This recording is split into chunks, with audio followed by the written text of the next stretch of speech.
Okay, I'm going to go ahead and get started with this next topic of the five precepts. The five precepts are something that's going to help you to be able to make wise decisions in your day-to-day life.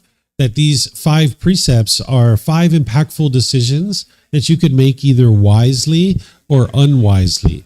And by understanding what these five precepts are, using the original words of the Buddha, you'll be able to relate that to your day-to-day activities and the decisions that you're making. And then you'll be able to make wise decisions. So I'm going to help you to understand what these five precepts are using the original words of the Buddha.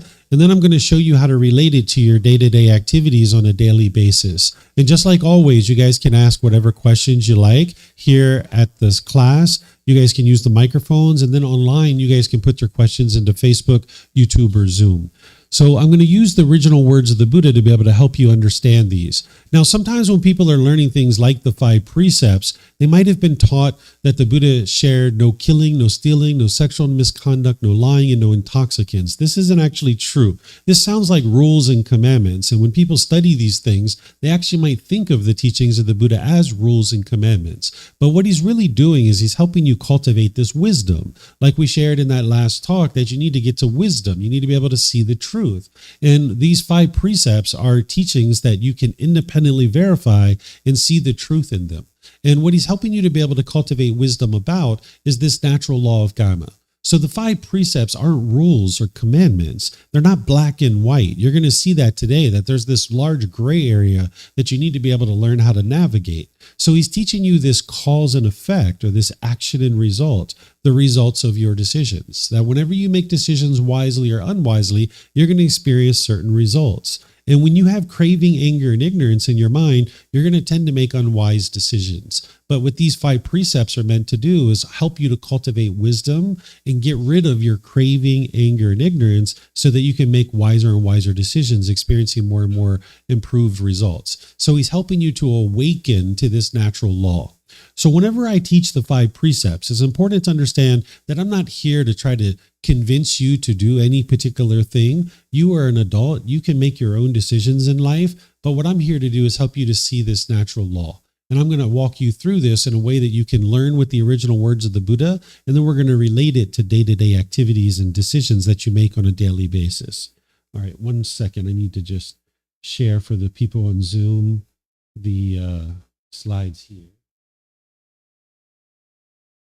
Okay, there we go. So now you guys should be able to see it. All right.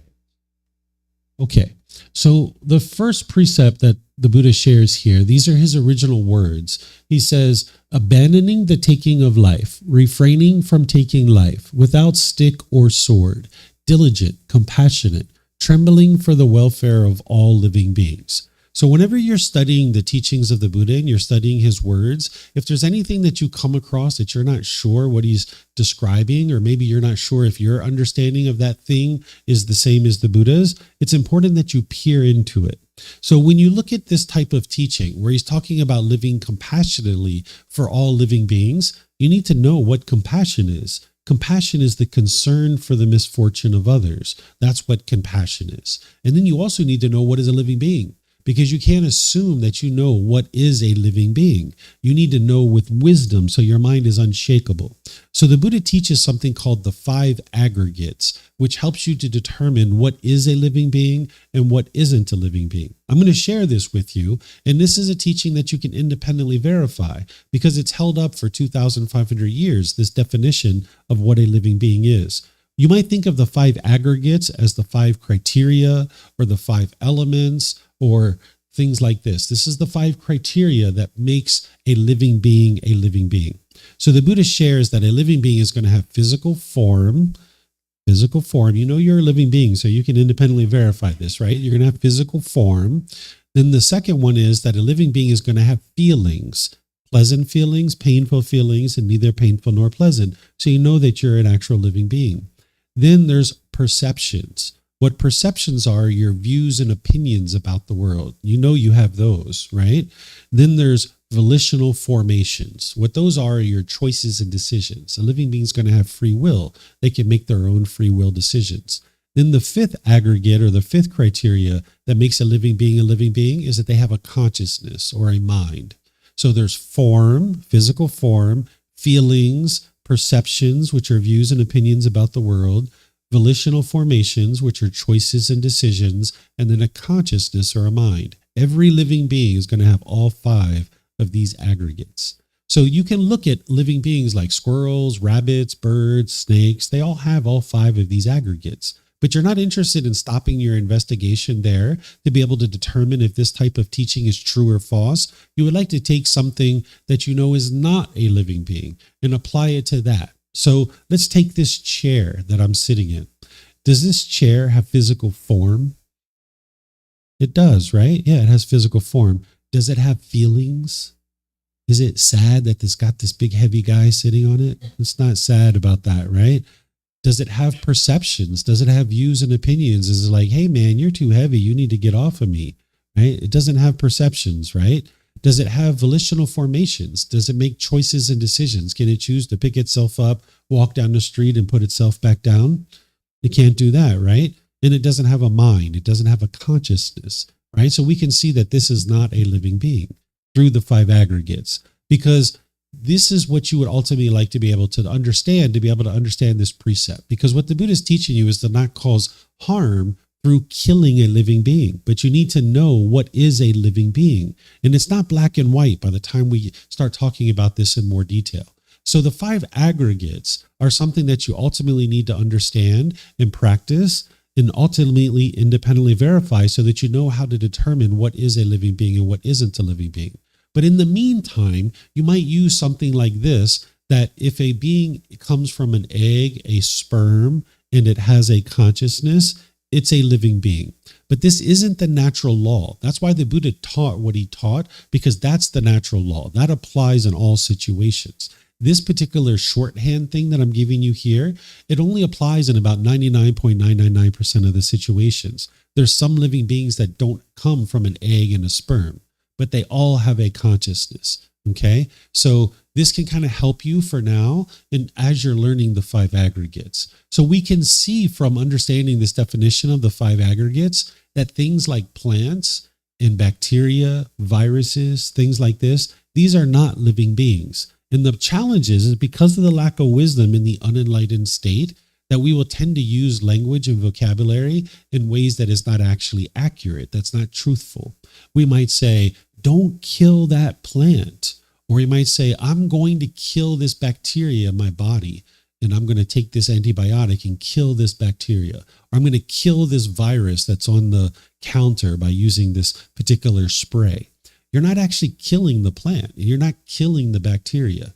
What you're doing is you're harvesting the plant, or you're eliminating the bacteria, because you can't kill something that is not a living being. But we use language in ways that isn't really accurate in the unenlightened state because of our lack of wisdom. So obviously it's wise to plant plants because it helps us to be able to live our life. And these plants provide us resources to be able to live our life. But when we harvest it, we're harvesting it. We're not killing the plant. But we tend to think about plants as being alive. Because yes, it's wise to respect vegetation and plants and stuff like this, because we got into a lot of difficulties as human beings when we were harvesting all these plants, but we weren't planting. The problem wasn't that we were harvesting. The problem was that we weren't planting. So now we've learned that if we're going to harvest one tree, we need to plant 5 or 10, right? And then that's going to keep us to the point where we're sustainable, right? So these things are not living beings. And you can see that through the five aggregates, but you can also see it through the natural law of Kamma.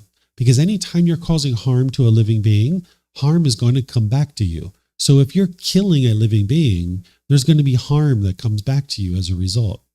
So when you eliminate a bacteria from the body, there's no harm that's coming to you. You're actually experiencing wholesome Kamma by eliminating that bacteria out of your body. If that bacteria was a living being and you were killing it, that means when you killed it, it would produce unwholesome results for you. But that's not what happens. You actually experience wholesome results, that your body gets healthier when you eliminate a bacteria out of the body. Same thing as when you harvest a plant. If that was a living being, you would experience unwholesome Kamma when you killed it. But you're not killing it. You're harvesting the plant. And that's why you're experiencing wholesome kamma. You get an apple to eat. You get some broccoli to eat, right? That's what you're actually getting. You're getting wholesome kamma. So you can see this through the five aggregates, but also through the natural law of kamma. And you can see that we oftentimes use language in the unenlightened state that isn't really accurately representing what it is that we're experiencing. So more and more, you would like to bring your discussions, your language, the way that you speak in line with the wisdom that your mind is understanding. So then once we understand what a living being is and that we need to live compassionately, because anytime we cause harm, this harm is going to come back, you can start looking at things like euthanasia of a human and animal, termination of a pregnancy, suicide, assisted suicide, capital punishment, war, government-sponsored killing, and murder. These are all intentional killings. Whether someone chooses to do this or not, it's a choice for them to make. That's not why I'm here. I'm not here to tell you what you should or shouldn't be doing in your life. I'm here to help you see the natural law of kamma. And I'm going to walk you through some of these where you can see that they could potentially be helpful or they could potentially be harmful to do these things. It's not black and white. But ultimately, at the end of the day, what you choose to do is a choice for you to make. I'm going to start with this first one of termination of a pregnancy. Now, some people think of this as a political discussion, but I don't see it as a political discussion. I see it as a human discussion because this is a medical technology that we have. And in some cases, it can be helpful. And in some cases, it could potentially be harmful. But the mind oftentimes wants to look at this as black and white, and it's not actually black and white. So I'm going to help you to be able to see this. But just understand that I'm not here to convince you of what you should or shouldn't be doing because you're an adult and it's your life. It's your choices. In fact, if somebody came to me and they said, David, should I terminate my pregnancy? I wouldn't say yes or no because it's not my decision to make. It's their decision. It's their choice to make. I would say, well, if you're going to terminate the pregnancy, here's what you'll experience. And if you don't terminate the pregnancy, here's what you'll experience. And then it's up to that person to decide for themselves. So I'm just here to help you be able to see this natural law. So in some situations, this could actually be helpful, terminating a pregnancy. So let's just say that I was a female and I have a womb in my body, which obviously I don't, but let's just say I do. Okay, and let's just say a doctor comes to me and they say, hey, this fetus that's growing inside your womb, if you continue to allow this to grow inside your womb, you're at risk of death yourself because that fetus is never going to live a viable life outside the womb. And the longer you allow it to live inside the womb, it's threatening your life, right? And we recommend that you terminate the pregnancy. Well, if I terminate the pregnancy in this situation, I would be living compassionately for the welfare of all living beings. Because the first being you need to have compassion for is yourself. If you don't have compassion for yourself, how can you have compassion for other beings? So you're living with the concern for the misfortune of others. And now you might choose your choice of whether or not to eliminate that pregnancy or not, right? And that would be a personal choice for each person to make. And they could feel confident that they're practicing this precept. They're not basing their decision in craving, anger, and ignorance. They're basing their decision in generosity, loving kindness, which is a genuine interest in seeing all beings be well. And they're basing their decision in wisdom because you need to have compassion for this being who you are. But now let's just say another situation. Let's just say I was regularly having sex with lots of different people. I was regularly getting pregnant. And now I'm regularly using termination of a pregnancy in order to use it as birth control. Let's just say 4, 5, 6, 8 times I'm having a termination of pregnancy. Well, now in this situation, I'm going to start experiencing unwholesome kamma because I'm now doing this medical procedure multiple times and it's going to start causing harm to my own body. Right? And again, whether someone chooses to do this or not, that's a choice for them to make. But I'm just here to help you guys to see that there's a difference here. That the first one is probably like a once in a lifetime, twice in a lifetime kind of thing that someone might do, where this other one is more of someone maybe not making wise decisions about birth control and things of this nature. And now maybe they're using the termination of a pregnancy in order to be able to apply as birth control. And now it's going to affect the health of their body. But again, what they choose to do is up to them. Okay. So I'm going to use some other examples here. There's one that's not even up here. That's actually something that did happen with me. At one point in Thailand, my wife came to me and said, hey, David, we have termites. And I was like, what? What is a termite? Like, I knew what it was, but I'd never seen one before. I was like, what does a termite look like? How do you even know we have termites? Because I've been living in this house right alongside of you, and I haven't seen any termites. And she was like, come here, let me show you. And she walked me over to this place in our house. And she's like, see, there's the termites right there. And there they were. There was termites in our house. And I was like, okay, well, we need to handle this. So thinking about this precept and being interested to live compassionately for the welfare of all living beings, I went to the computer and I started researching to see if there was a way to eliminate termites without killing them, right? That's living compassionately for their welfare. And what it came back with is no, there's no way to eliminate termites without killing them. So my wife and I decided she was going to call somebody to come and exterminate the termites. And in this situation, we were living compassionately for the welfare of all living beings. Because remember, the first beings you need to have compassion for is yourself. We couldn't donate our house to be food for the termites. It wasn't possible for us. We would have been out of a house and no shelter. And this is one of the problems living in the animal world, that these beings don't have the same level of consciousness as a human being. Whereas if we ate wood and that's what we needed in order to survive, we would go in the forest because we know that would be wise, that we're not causing harm to anybody. We would eat the trees in the forest. But these termites, these insects, they didn't understand that because they don't have that level of consciousness. They don't see the difference. So they were causing harm. And because of the natural law of Kamma, harm came to them, right? And this is the harm that they experienced. So maybe someday in the future, there'll be a way to eliminate termites without killing them. But for now, this is what we needed to do, to live compassionately for the welfare of all living beings. Let's take one like war. Whether someone chooses to go to war or not, that's a decision for them to make. Again, I'm not here to tell you what you should or shouldn't be doing, but I'm going to help you see the natural law of Kamma here. A government could say, hey, we want you to go over there and kill those people. Go over there and kill those people, and we won't arrest you. We'll be fine if you go over there and kill those people. But if you come over here on this land and you kill these people, we're going to arrest you for murder. So this is the problem with human laws, the laws of society. They are imperfect because they're created and administered by human beings. But the natural law of Kamma isn't like that. The natural law of Kamma isn't created and administered by human beings. So if I chose to go off to war, I'm very likely to get killed myself because I'm causing harm, I'm killing. So now I can very likely get killed myself.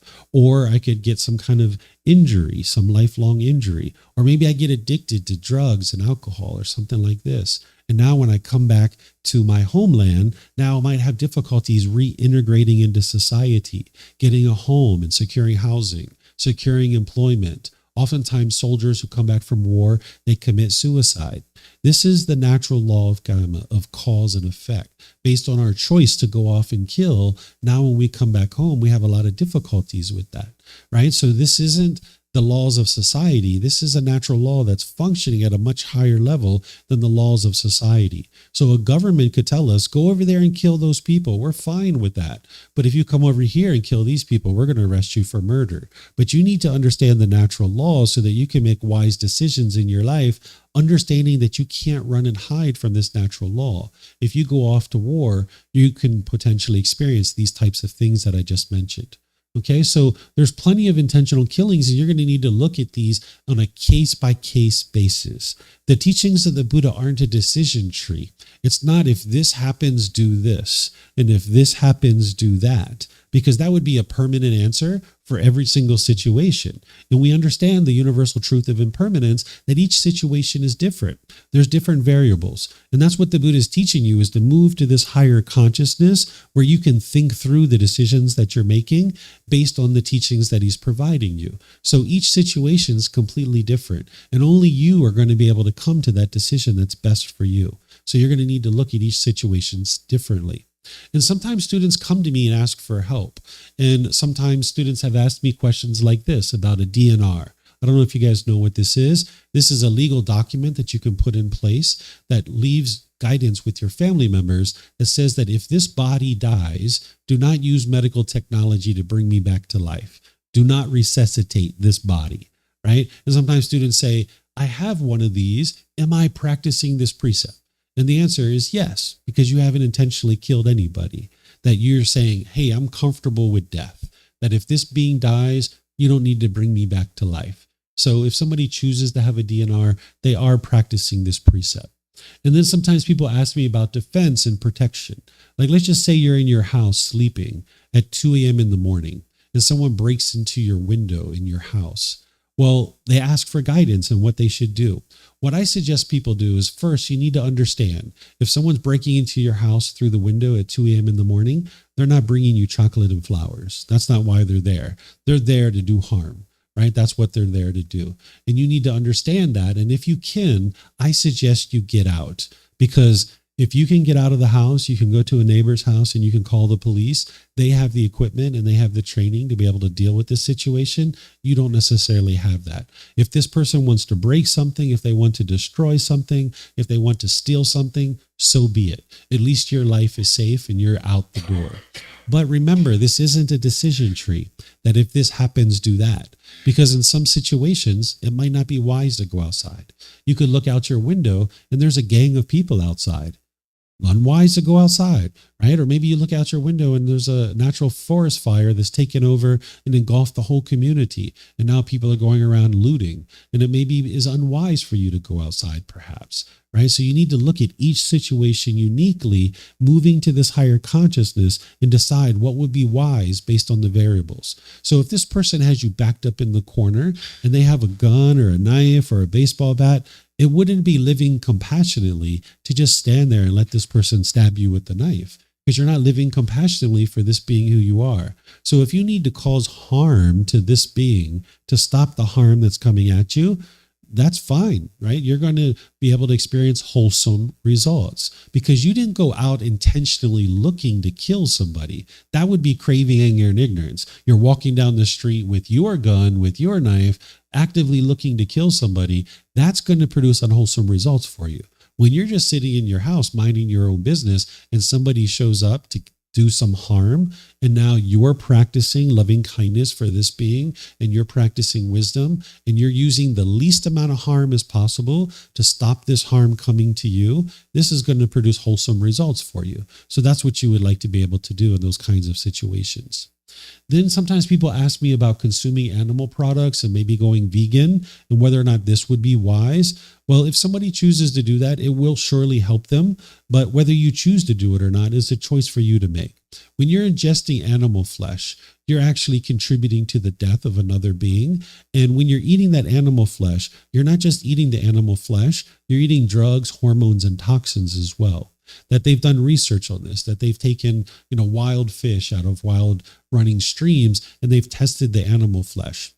And they found things in there that weren't supposed to be there. They found cocaine, antidepressants, and things of this nature. This was a study that was done in Washington State, because all of us humans, we've been putting these medications and drugs and things like this into the toilet, and it's contaminated the water table. So even wild fish are having substances that aren't supposed to be there. And when you're eating the flesh, you're eating those kinds of things. And now it's going to cause sickness and illness to the body, and it's going to affect your mind in ways that you might not be aware of.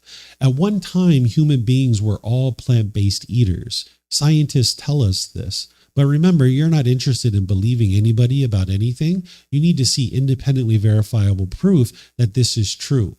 And the way that I help you to be able to see this is you need to look at your teeth. That your teeth are very similar to a cow or a horse's teeth, that you have these flat teeth that are meant to grind vegetables and grains and things of this nature. Where an animal that eats, or a living being that eats meat, it usually has sharp cutting teeth, like tigers and lions and things like this. We don't have those kinds of teeth because initially we were all plant-based eaters. We lived in the forest and we ate plants that were in the forest. But over time, our population became too much. So we started to eat meat because we saw animals that were killing other animals and they were eating meat. So we became scavengers. We would get together in a pack, in a group of people, and we would chase away the lions and we would take over their hunt and their kill. And that's when we started eating meat, because we didn't have enough plants for ourselves. But then our population kept growing and growing and growing. So we stopped being scavengers and we started to learn how to do organized hunting. And we would go out into the forest and we would do organized hunting for ourselves and kill our own animals. And then that wasn't enough meat for us. So then we went to manufactured farming. And that's where we're at now, where we manufacture animals. And those manufacturers of animals, they're looking for profit. So they're putting the hormones, the antibiotics, and all these kinds of things into their animals in order to grow them really fast so that they can hurry up and get a profit. And now when you're eating that meat, you're eating those growth hormones, those toxins, the drugs, the antibiotics, and it's causing health issues in the human body. So you can see this in different studies that they've done, like after World War II, when Germany was not very rich and very wealthy, they moved to a plant-based food supply for multiple years, and they became very healthy in their population. And then once they started having money again and they started eating meat, their health diminished. And it's happened in the reverse in China. At one time in China, they would eat a lot of vegetables and they were a lot healthier. And now when they look at this population as a whole, they've recently started to eat a lot more meat. And now they're seeing the health of Chinese population starting to decrease. So there's all kinds of evidence that shows you eating meat produces more sickness and illness in the body. But you'll be able to see this for yourself if you ever choose to move to a plant-based food supply. You're going to see your stomach has better health, that your mind has better health, and you'll see these kinds of things. But whether you choose to do that or not, it's a choice for you to make. Again, I'm here to show you the natural law of Kamma, and then you make decisions that you think's best for you. If you're ever interested in switching to something like this, I suggest you do it gradually and slowly rather than abruptly, because your mind typically doesn't like that kind of thing.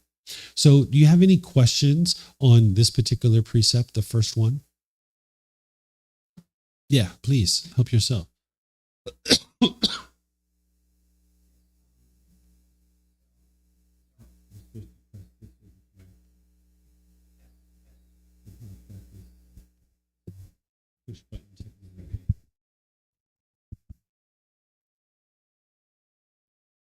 Okay, so my question is, so example is like if when I'm like having like a harsh speech to others, and the others for sure will be, I mean, angry or kind of doing the same to me. But like from previous like a lecture is like if I hush to others, then it's their own craving or desire or their own mind issue. It's not me causing them.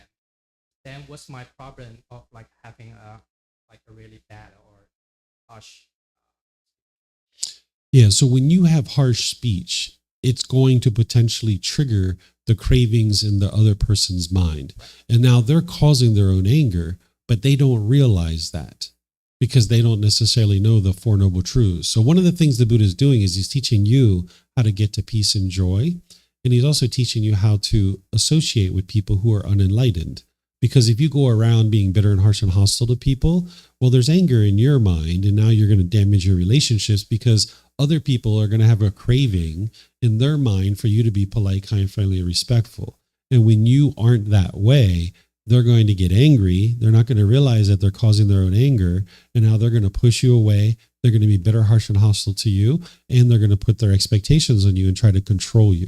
So if you're interested in getting to peace and joy, you can't get to peace and joy as long as there's this hostility and bitterness coming back to you over and over and over again.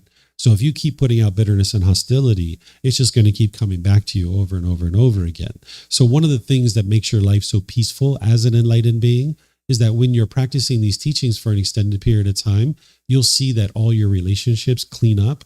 And in 99.99999% of the time, people are going to be very loving and kind and warm and gentle with you all the time. But every once in a while, even as an enlightened being, you're going to have someone that's going to be bitter and harsh with you, but your mind's unaffected by it.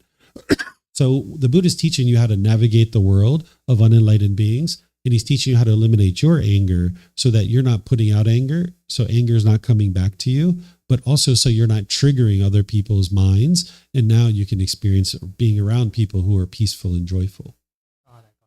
So well, just like trying to do like a stream test. So if I'm not angry, but I just trying to do it without anger to like being harsh to others, and if like others see that actually the harsh actually triggered the anger, and also realize, oh, it's myself actually causing the issue, not the others.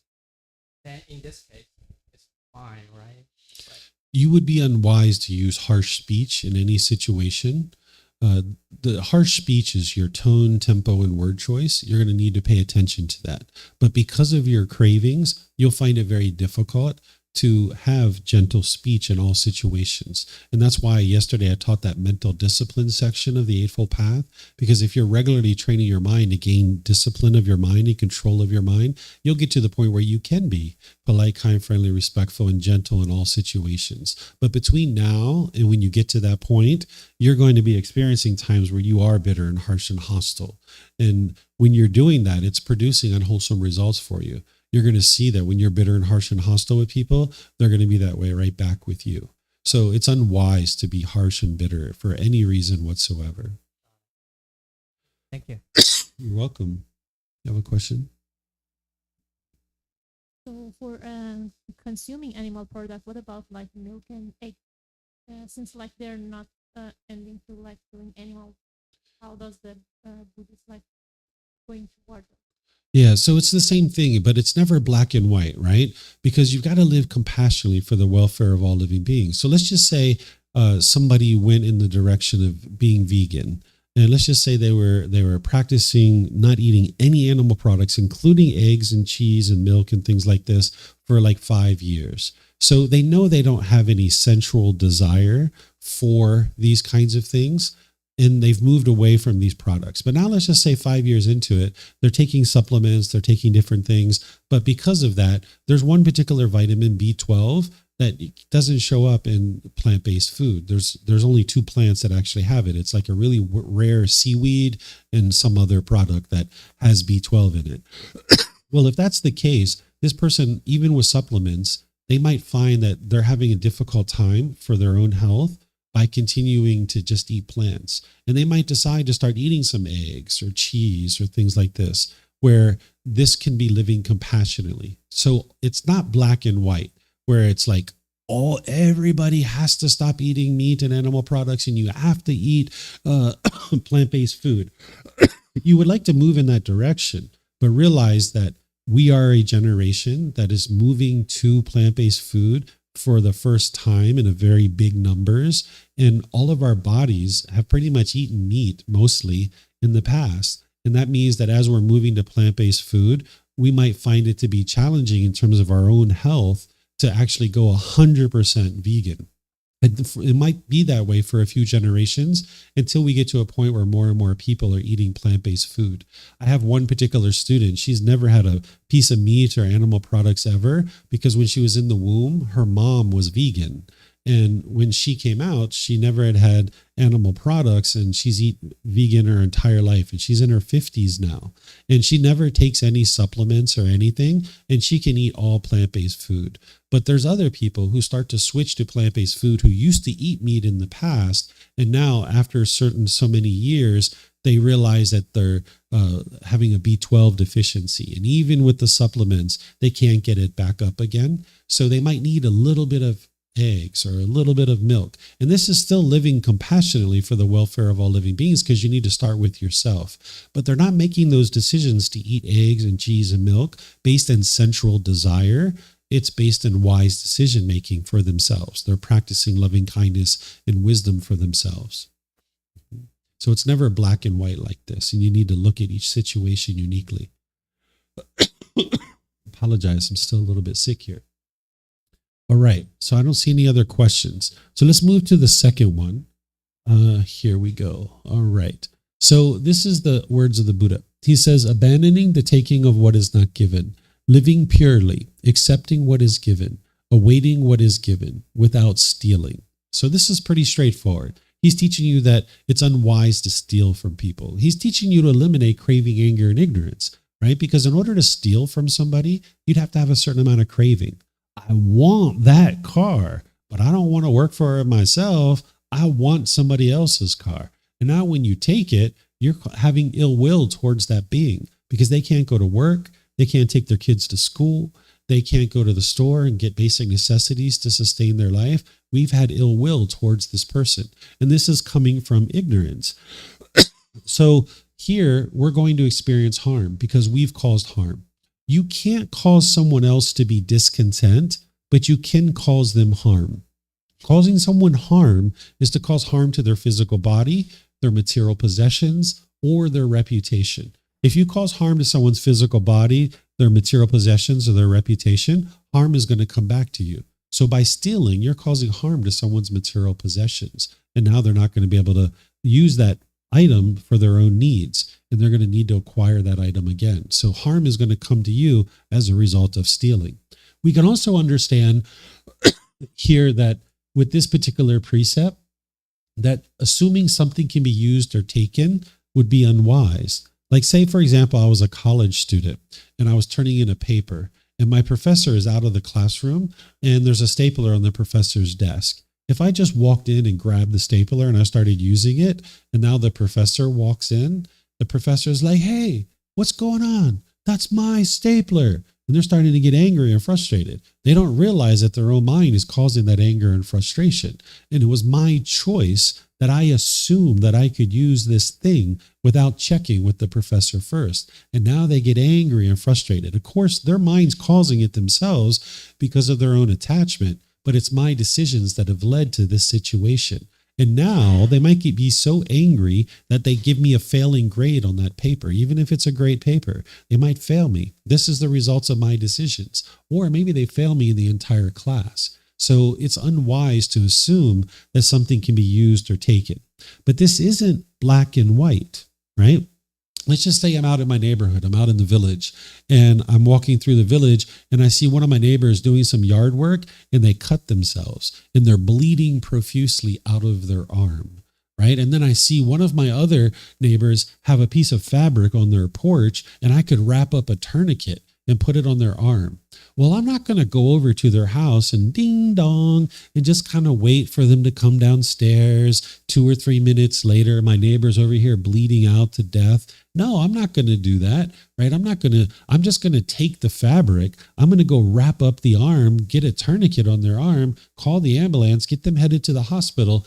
Then, because I know this precept, I'm going to go back to the neighbor and I'm going to say, "Hey, neighbor, ding dong, sorry to bother you. You had this fabric on your porch and I apologize for taking it. Our neighbor needed this and I was able to save their life, but I would like to replace this fabric for you. Can you tell me where you purchased it from so I can go buy one? Or can I give you the money for it and reimburse you for it?" Right? So that's what you would like to do. So it's not black and white. It's not always do it this way and never do it that way. That's what the mind's looking for in the unenlightened state, is just give me the rules. Just tell me the rules so I can check them off and I can get to enlightenment. But that's not the way this is. Excuse me, you need to be able to cultivate wisdom to be able to see what would be wise in any given situation. The next one here, accepting what is given. What the Buddha is teaching you is that if somebody's giving you a gift, that it's wise to accept this gift because they're practicing generosity and it's helping to enhance the quality of their mind. And if you shut down that generosity, it doesn't allow them the opportunity to enhance the quality of their mind.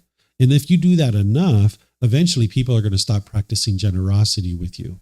So if it's at Christmas time or some other time of the year and grandma's giving you that sweater that you know you'll never wear, and you look at it and you're like, "I'll never wear that sweater ever." What the Buddha is teaching you is to accept it, right? Because now you're practicing accepting what is given, and it's enhancing the quality of grandma's mind that she's practicing generosity. But now, if you know you're not going to wear that sweater, you could give it to somebody else. Now, some people think that this is re-gifting and, oh my gosh, grandma's going to get angry. Well, if grandma gets angry, she's causing it herself. She didn't practice pure generosity. She had a certain expectation. She wanted you to wear that sweater. So you're not causing her anger. Her mind's causing it itself. So you might practice generosity and it might go through 6, 8, 10 different hands. And somebody looks at that sweater and says, "That's the most beautiful sweater I've ever seen. And I'm going to wear that every day of my life." So now there's been this 6 or 8 or 10 different people that have practiced generosity, and it's helping all of these people to train their mind to let go. And grandma is just going to need to deal with their anger because she didn't practice pure generosity. She didn't practice giving and sharing without any expectation. That's why she's angry, right? But remember, this isn't black and white. If someone offered you crystal methamphetamine or heroin, are you going to accept what is given? Well, of course not, right? So you've got to move to this higher consciousness and see what would be wise or unwise in any given situation. And now we've got awaiting what is given. What this is about is that if you are going to load somebody up with a bunch of expectations of what they should give you, and you have an expectation that they should give you something, like say you have a life partner who's going on a business trip, if you load them up with a bunch of expectations, now they're feverishly going around looking for these items for you. And when they come back, if they don't have everything you wanted, you're going to be angry or frustrated. So the Buddha is teaching you how to protect your mind so you don't get angry and frustrated by putting expectations on others, but also so you don't create tension in your relationship where this person is having to feverishly look for the things that it is that you are asking for, that you're wanting, right? So you like to just await what is given. If this person would like to get you something on their business trip, wonderful. They'll bring it back for you. And now you didn't expect it, and it's so wonderful. But if you load them up with a bunch of expectations, now you're wanting and expecting things from them. Now, remember, this isn't black and white. I've had students come to me in Thailand that live there. They're from all over the country, but I've had people from the US come to me and they say, David, I'm going back to the USA. I'm going to be there for 6 weeks. Is there anything that I can bring you? Is there something you would like? Now they're practicing generosity, right? And then now they're maybe going to bring me something from the USA. So you need to be able to look at each situation and apply these teachings, understanding it's not black and white. And the more decisions that you have like this, you'll be able to navigate this and be able to see the truth for yourself of what would be wise or unwise in any given situation. So do you guys have any questions on the second precept? Looks like Leo has a question. Let me get Leo. I apologize. I couldn't get the Bluetooth synced up here, but we'll hear him through the Mac speakers. Go ahead, Leo.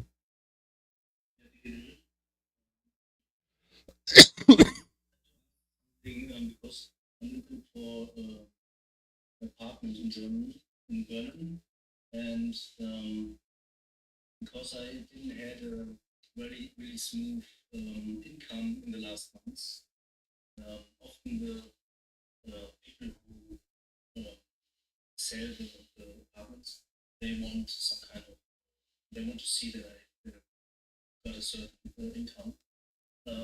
So now I asked my mother. She's interested in giving me a guarantee. I think it's something like that.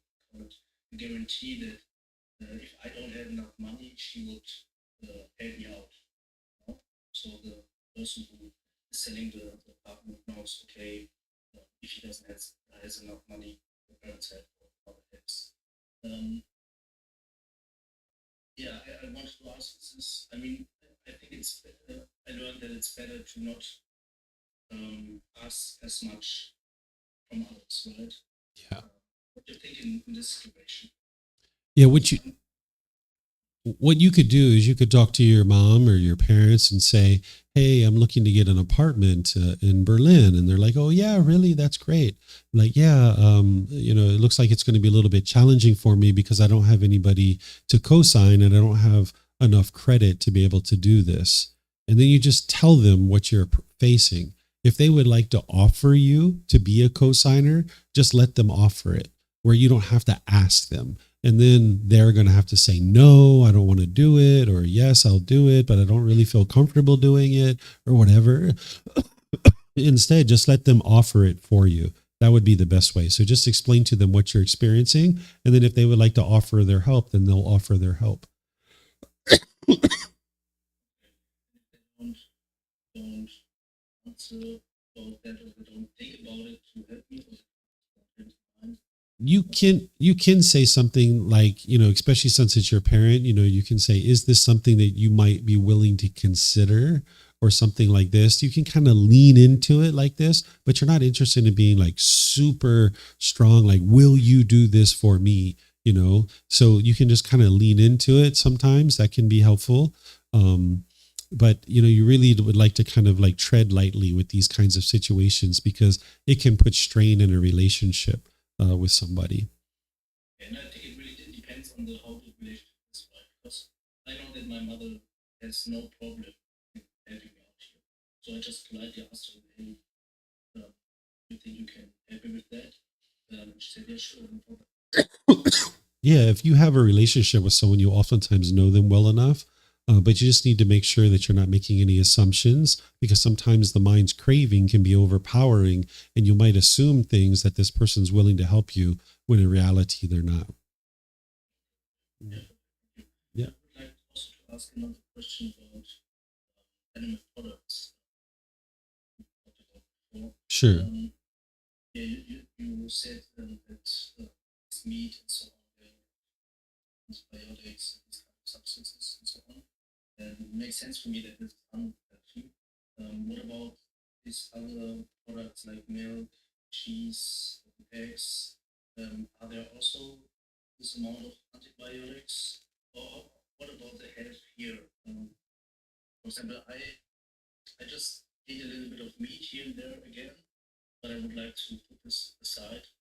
And but I think putting aside the other animal products like milk, cheese, eggs, this is difficult for me to do it now. But I also would like to live healthy. Yeah. Yeah, so milk and cheese and these kinds of things, they don't have as much of that stuff, but it still has a little bit of that stuff. And it's also, if we do those things, now these beings are basically enslaved to be able to provide us the things that we need in order to eat.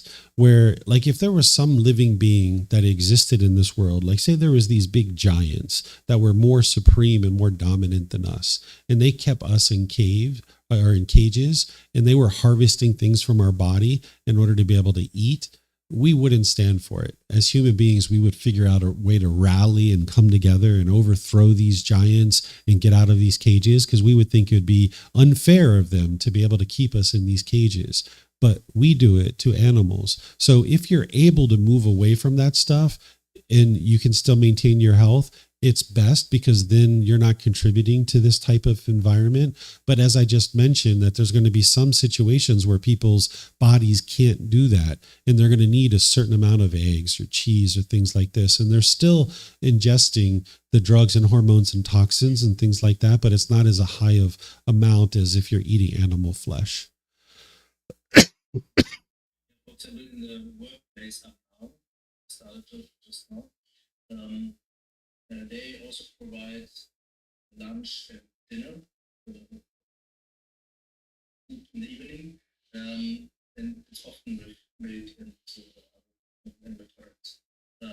So I need to eat something, right? I could also do some bread in the morning and take it with me, but this needs extra work, and I don't have this much time. So it seems for me that maybe in the next 2 years, I need to eat this products like no meat, but milk, eggs, and cheese. Yeah.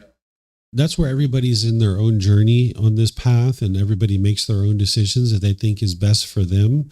And it's not comparing yourself to other people, but as long as you understand what the natural law is and you're understanding what you're experiencing, that's where you would like to be. And now, if you're choosing that maybe 2 or 3 years from now, you're going to choose to maybe do something different, that's a choice for you to make. So it sounds like you're understanding the natural law, and now you just decide what would be wise for you in this situation for yourself. Yeah, you're welcome. All right. So now let's go to the third one. This is the third precept. I'll help you guys to understand this. Here's the words of the Buddha. He says, abandoning unchastity, abandoning sexual relations with women, men who are protected by their mother, father, mother and father, brother, sister, or relatives, who are protected by teachings, who have a husband, wife, or partner whose violation entails a penalty, or even with one who has been garlanded by a man, woman, or partner as a sign of engagement. So this is the words of the Buddha on sexual misconduct. If you guys remember yesterday in the Eightfold Path, the Buddha talks about sexual misconduct, and that you would be wise to eliminate that, because you can cause harm through your sexual conduct. And if you're causing harm through your sexual activity, this harm is going to come back to you. you. So here he's teaching you a way that you could not cause harm with your sexual activity. So this one where he says abandoning sexual relation with people who are protected by their family, essentially is what he's saying. He's talking about having sex with minors, that if we had sex with minors, it's going to cause harm to the minor child and the family as well. Because if you can remember, if you've had sex and you can remember how impactful that was the first time, if we do this with young children, it's going to cause harm to the child's mind and to the family because they're trying to guide this child. And that's where the human laws and the natural law of Kamma pretty much match in most places in the world, that there's kind of like a legal age of consent. But it's not like that everywhere. There actually are some places in the world that it's legal to have sex with children. But if you look at those environments, you'll see that their economy, their educational system, their political system is not really well developed because people are regularly having sex with young children, and these children aren't able to grow and mature as adults to become fully functioning adults in society. So you can see why the Buddha taught this, that it's wise to not have sex with minors. In fact, there's a big case here in the US right now that people are talking about in the political world about people that were having sex with minors and how it impacted the minors and it's impacted the people who chose to do it, right? So this is why the Buddha is teaching this. Then where it says whose violation entails a penalty, that's having sex without consent. If we were to try to force somebody to have sex with us, it's causing harm to that person. And that's where you can get beat up, you can get murdered, you can get arrested, you can get sexually transmitted diseases. This is the unwholesome Kamma as a result of making unwise decisions. Remember, the Buddha is not teaching you what you, he's not trying to convince you what you should or shouldn't be doing. He's just trying to show you this natural law so that you can then make wise decisions for yourself. This word unchastity up here, where it says abandoning unchastity. Do you guys know what chastity is? Maybe not everybody. Have you guys ever heard of a chastity belt? Does this ring a bell for you guys? Some of you do, some of you don't. Well, what a chastity belt is in ancient times, fathers used to put metal underwear on their daughters and they would have a lock and key. And it was only the father that could unlock the metal underwear for whoever they determined would be able to have sex with their daughter. I can't imagine walking around with metal underwear, but women did this during ancient times. But that would be chastity. That's like having sex with nobody, right? We got metal underwear on this person. They're not having sex with anybody, right? Well, the opposite of that, unchastity, would be having sex with lots and lots and lots and lots of people, right? So what the Buddha is teaching you here is that it's unwise to go out and do that. And that's why we experience things like sexually transmitted diseases. That's the unwholesome Kamma as a result of that. And also, if you're having sex with multiple people like that, oftentimes they're going to find out about each other. They're going to get jealous and envious of each other. And this is where you get beat up, you get murdered, your property gets destroyed, your reputation gets destroyed in the community. That's where all that stuff's coming from. That's the unwholesome results. Some cultures, I apologize, I'm getting a lot of phlegm here in the lungs. Some cultures, like in Thailand, if you meet a certain person, you might go to your parents and you say, hey, mom and dad, I met this person. We're going to get married. I was wondering, could we move in with you for a period of time while we save our money to go buy our own house? And the parents might say, sure, that's no problem. That's not what the Buddha is talking about here, about people who are protected by their mother and father. In this situation, they've accepted the relationship. So you would be practicing this precept in that situation. Here where the Buddha talks about people who are protected by their teachings, what he's talking about here is people who have decided to remain celibate. There are certain people that as part of their journey to enlightenment, they choose to become celibate where they don't have sex any longer. You can get to the second stage of enlightenment and still be having sex. And in that second stage of enlightenment, you'll be pretty peaceful. You can do all the other work, except you're still going to have discontentedness when it comes to sex. Because when you're having sex, you're going to get all these pleasant feelings. But when you're not having sex, you'll be disgruntled or frustrated and agitated because you want it and you can't have it.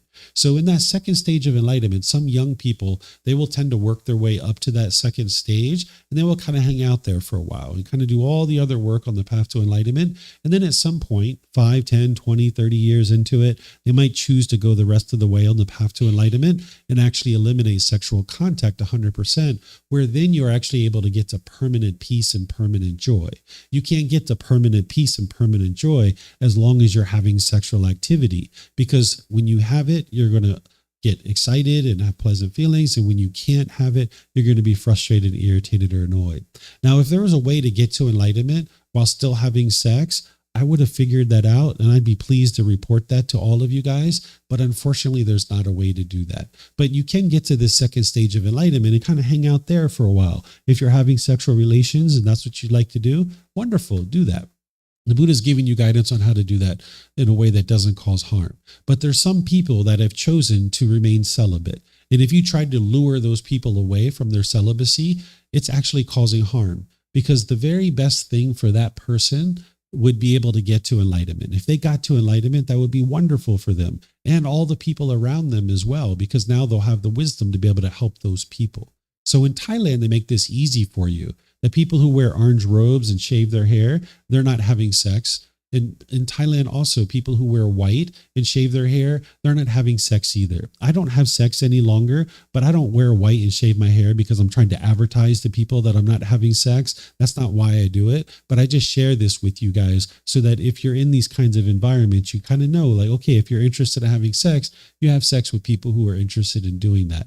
And usually their clothing and their hair is what's going to help you to be able to know whether this person is still choosing to have sex or not. Then there's situations where people who might already be in committed relationships, where you're single, but they're in a committed relationship, or there's sex outside of a committed relationship that you're in. This would be unchastity. And the Buddha teaches you that it's unwise to do these kinds of things, because that's where you get sexually transmitted diseases. That's where you get beat up, murdered, your property gets destroyed, your reputation gets damaged. That's why that stuff is occurring. That's the unwholesome Kamma as a result of our unwise decisions. And this decision is based in craving. The mind is craving sexual contact. And now, because of basing decisions and craving this ill will towards others, the partners that are involved, and then your ignorance, it's producing unwholesome results. Sometimes people are human trafficked. If you were to have sex with someone who's human trafficked, this is someone who's being forced to have sex against their will. Typically, money is involved. And in these environments, again, you can get beat up, you can get murdered, you can get robbed, you can get sexually transmitted diseases. These are all the results of decisions of making that are unwise in those situations.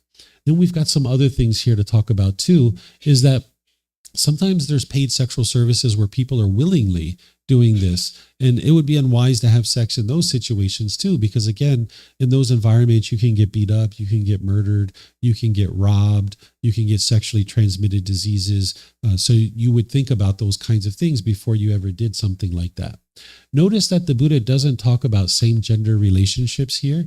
He was aware of same-gender relationships because these existed during his lifetime too. There's never been a time in human history where everybody had sex with the opposite gender, right? If that was the case, that would be permanence. But we don't live in that world. We live in an impermanent world where some people have sex with the opposite gender and some people have sex with the same gender. So if you're someone who has a same gender relationship, or you know someone who does, you're not causing any harm.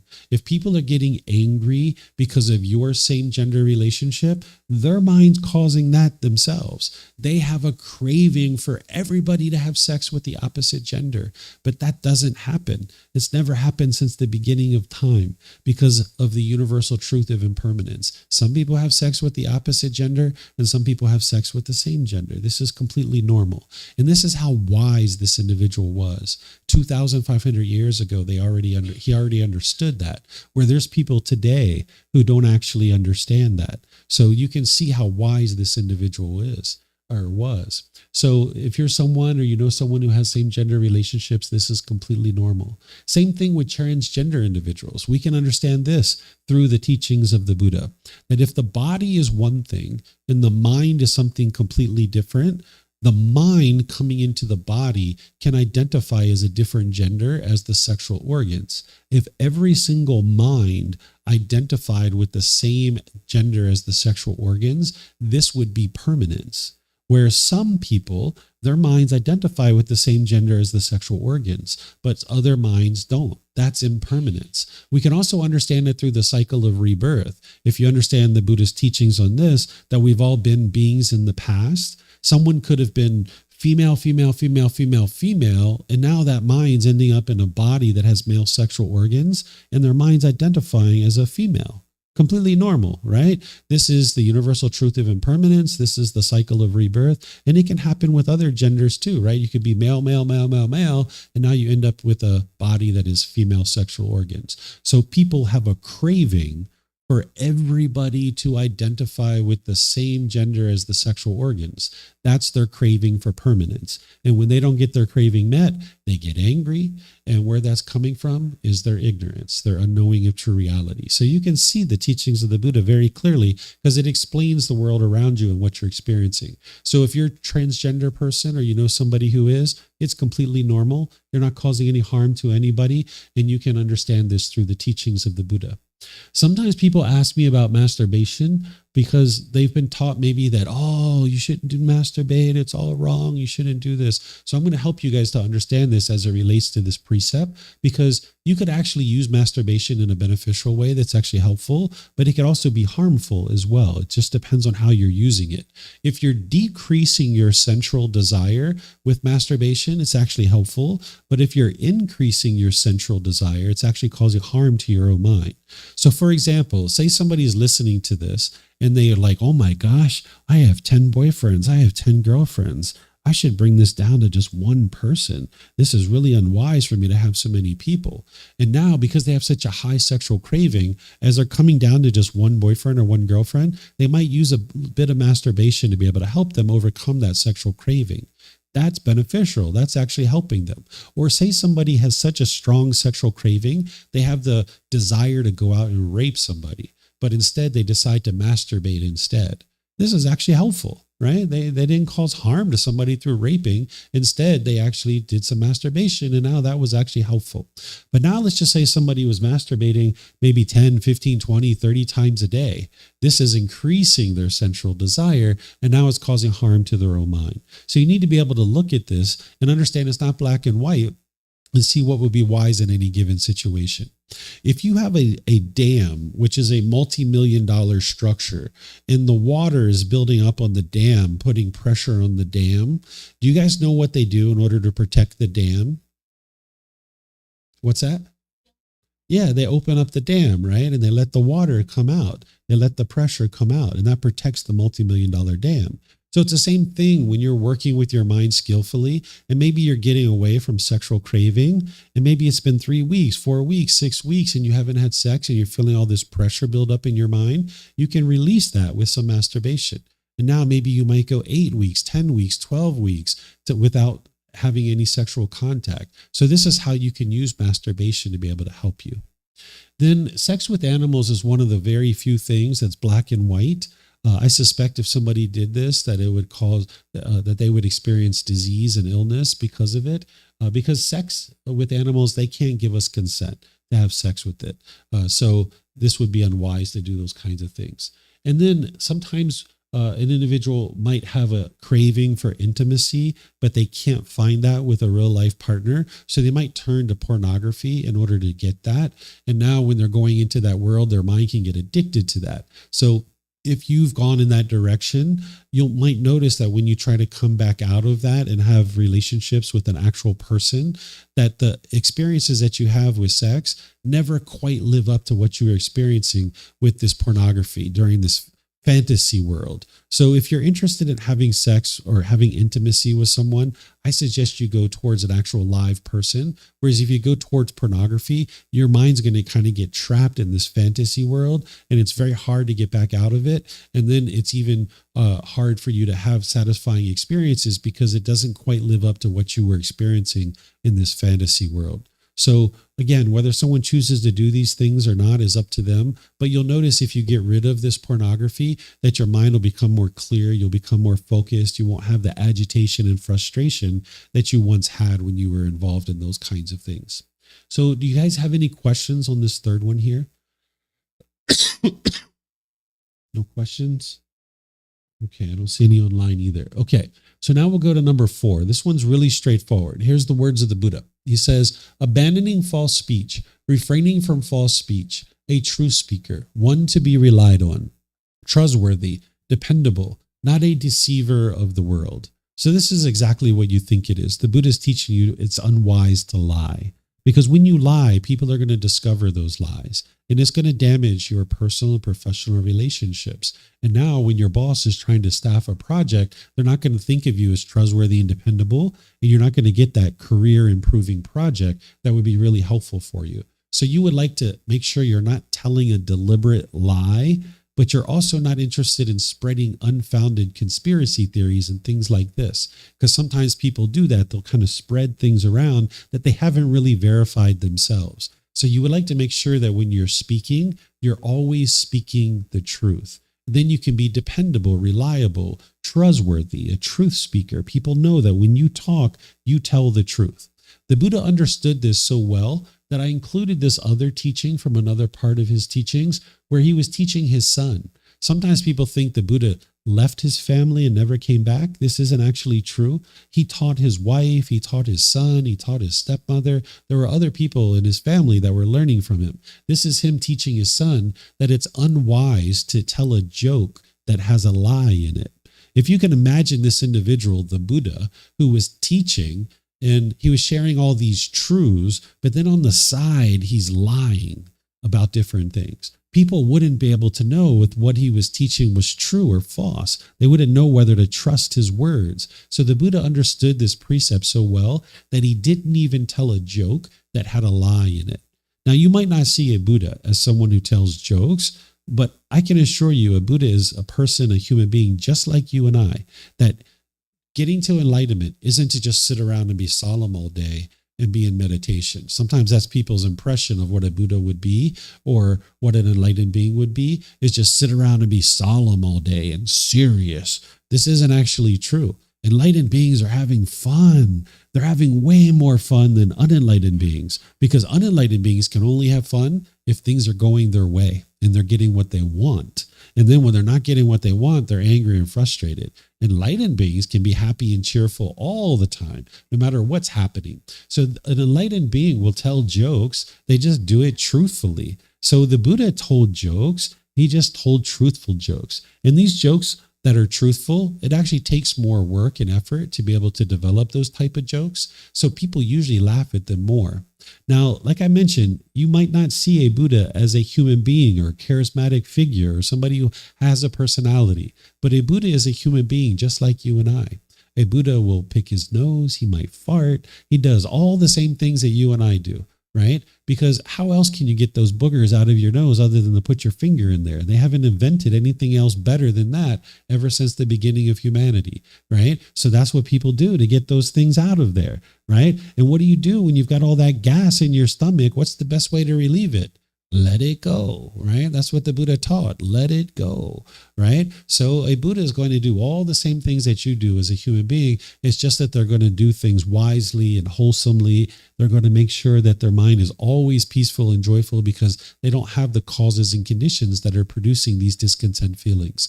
So a Buddha tells jokes. They're having a great time, more so than the average person, because an enlightened being, ultimately, if someone was a Buddha, which is very rare in the world, I've described this to you guys that not every enlightened being is an actual Buddha, but they're going to tell jokes. And you can see that the Buddha advised to do this with wisdom, that you're not telling lie in your jokes. Okay, so any questions here? Oh, one more thing about jokes. Sometimes people are degrading and diminishing in their jokes. They degrade other people or they degrade themselves. That's unwise. I don't suggest that you do that. You don't need to degrade yourself or degrade other people in your jokes. You can create jokes that are more uplifting than that. So any questions on this one? Okay, no questions here. So now we go to the last one. Here, this one is refraining from strong drink and sloth-producing drugs, substances that cause heedlessness, the basis for heedlessness. So again, when you're studying the teachings of the Buddha, if you run across words that you're not quite sure what they are, I suggest that you investigate them. So when I came across this teaching, I kind of figured I knew what heedlessness meant, but I didn't assume that I knew what it meant. I decided to go look it up. And what I looked up and I found it was slightly different than what I thought. It means careless, thoughtless, inattentive, uncalm, unaware, or unmindful. So what the Buddha is saying is to avoid putting any substances in the body that is producing unmindfulness. Remember, mindfulness is awareness of mind, right? If you're on the path to enlightenment, you're cultivating mindfulness. You're cultivating awareness of mind because you need to be aware of your thoughts and ideas, your feelings and emotions so that you can skillfully work with your mind and transform it. But if you're putting substances into the body that is producing unmindfulness, you're walking in the opposite direction of enlightenment. So I'm going to use some different substances here to talk about, but keep in mind, this isn't an exhaustive list. The Buddha talked in ways that are timeless because he couldn't imagine all the different substances that we would have invented. So he didn't give you an exhaustive list of all the substances that would be unwise. He just spoke in a way that you could use his teachings and apply it in all times. So if there's any substance that produces heedlessness, he's teaching you that it's unwise to ingest it. But not all these substances are so straightforward. It's not black and white. So I've put a couple in here that we can talk about so you can see how to do this. So for example, marijuana. There's irrefutable evidence that this plant actually has some medical benefits. They've done studies where there's been children who have like 20 seizures a day, and they will put a little CBD oil on their tongue, and they don't have another seizure for like 6 months, right? So we know that this plant has medical benefits, but it can also be used for a high as well. What you're using it for, you're going to need to determine that for yourself. Typically, if someone's looking for a high, they will look for a high THC part of the plant. That's one aspect of the plant. The other part of the plant is called CBD. This is the part that's responsible for the medical properties. So usually someone who's looking for a high, they will look for a high THC content. Someone who's looking for medical benefits will look for a low THC and a very high CBD. And those people that are looking for a high, they're usually smoking it, even though they can take it through an edible and things like that as well. People who are looking for medical benefits, they're usually taking it as an oil or an edible because it's not causing harm to their lungs, right? So you're going to need to look at why you might choose to use a plant like this. If you're using it for stress or anxiety, this isn't a medical purpose. There's no amount of marijuana that's going to eliminate your stress and anxiety because it's craving, desire, attachment that's causing that. You need to train your mind and eliminate the craving, desire, attachment. That's what's going to eliminate your stress and anxiety, not the marijuana. Then we have things like cigarettes, and more people have figured out that there's no medical benefit here. But at one time, there was a lot of people smoking cigarettes, and that's where we were getting a lot of lung cancers in the world, mouth cancers, tongue cancers, things like this. So more and more people have figured out that it's unwise to take this substance because it is producing heedlessness in the mind. Then you're going to need to pay attention to your prescription medications because there's some prescriptions that can produce heedlessness. And we live in the information age, which is wonderful because we can be in a doctor's office and we can get a prescription. And right there, we can actually look up that prescription. Because before you put anything in the body, you would like to know, what are you putting in this body? So investigate each one of these prescriptions that you're given and make sure you know what you're putting into your body. And if you're in the doctor's office and you see that this is an addictive substance, you can say, hey, doctor, is there another prescription that you could give me besides this one? And they might actually be able to give you a different prescription that isn't addictive and that doesn't produce heedlessness. But sometimes you might get back from the doctor, this is the only one. This is the only thing that's going to work for you. And now that's good wisdom for you to have, because now when you're taking that medication, you know that you'd like to get off of it as soon as possible so that you don't allow your mind to get addicted to it. So this is helpful information for you to be able to know that. So you're going to need to look at your prescriptions. You would also like to look at your caffeine intake. If you're taking in caffeine, usually people are doing that as a way to pick themselves up and give themselves more energy. This is a stimulant, right? It's a drug. And if you decide to get rid of this drug, you might go through withdrawal symptoms where you'll get headaches or dry mouth or shakes or things like this. Just like someone is addicted to heroin or cocaine, they would go through withdrawal. Someone who has a caffeine intake, they will typically go through withdrawal as well. Because if you allow yourself to keep ingesting caffeine, you'll end up going up into this higher energy state, but then you're going to drop off as well. By the time you get to enlightenment, you will have sustainable energy all day long. And you can never get to that if you rely on something like caffeine, because it doesn't allow your mind to develop that natural state of energy where all day long you can sustain your energy. Enlightened beings get sleepy, but they don't get exhausted or tired. It's not possible for an enlightened being to get exhausted or tired. They will get sleepy, but not exhausted or tired. They have sustainable energy all day long. And you can't get to that as long as you're ingesting caffeine. So you might decide to look at this and slowly move away from any kind of caffeine intake. We usually learn as we're growing up that sugar produces a high, and that's why we don't take it in excess. So it's not something that you need to completely eliminate, but you would like to eliminate it in terms of not taking it in excess, that you like to take it in moderation, right? So pay attention to your sugar intake. Sometimes people will tell you that psychedelic substances are going to help you to get to enlightenment. This isn't actually true. Psychedelic substances do promote this introspection and this reflection where you can look inward at the mind, but it's only something that's possible while you're taking that substance. In order to be able to get to enlightenment, you're going to need to be introspective and reflective at all times during your day. So, for example, if you're in a meeting with your boss and your boss is asking you some tough questions and you need to be introspective and reflective, you can't be like, hey, boss, I need to go drop this hit of LSD. I got some magic mushrooms in the car. I'll be back in 30 minutes. Let me just wait until I get a little bit of insight here with my substance, right? You're not going to be able to do that. You're going to need to be introspective and reflective at all times. So you can't ever allow the mind to develop that if you rely on a substance like psychedelics, because you're not giving your mind the ability to be introspective and reflective and build that quality that can be sustainable all throughout your day. So if somebody tells you that psychedelic substances are going to help you get to enlightenment, this isn't actually true. This is just part of the lack of wisdom that the mind has. And you would like to be able to see the truth of what you need, which is introspection and reflection at all times during your day. So do you guys have any questions on the fifth precept here? This is the last one. No questions? Okay. So what I'm going to do then is it's almost 1 o'clock. What I'm going to do is give you guys an hour and a half lunch break. It's actually a little bit more than an hour and a half, and that's fine because yesterday we had a shorter lunch break.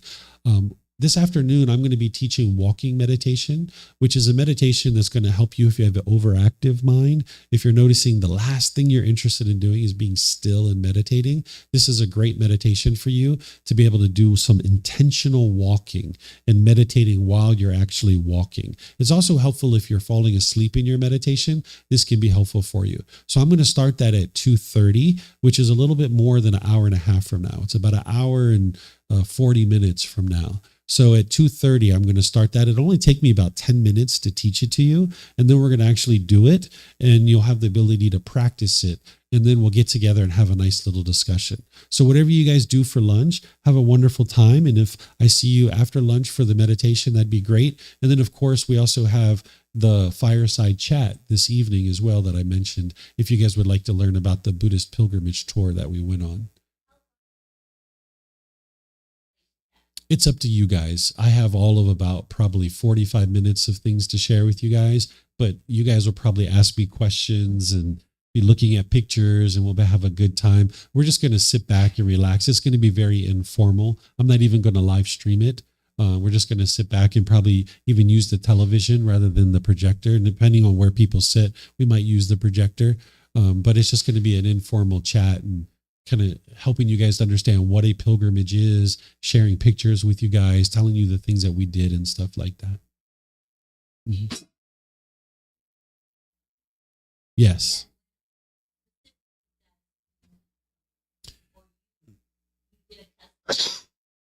Both of those things.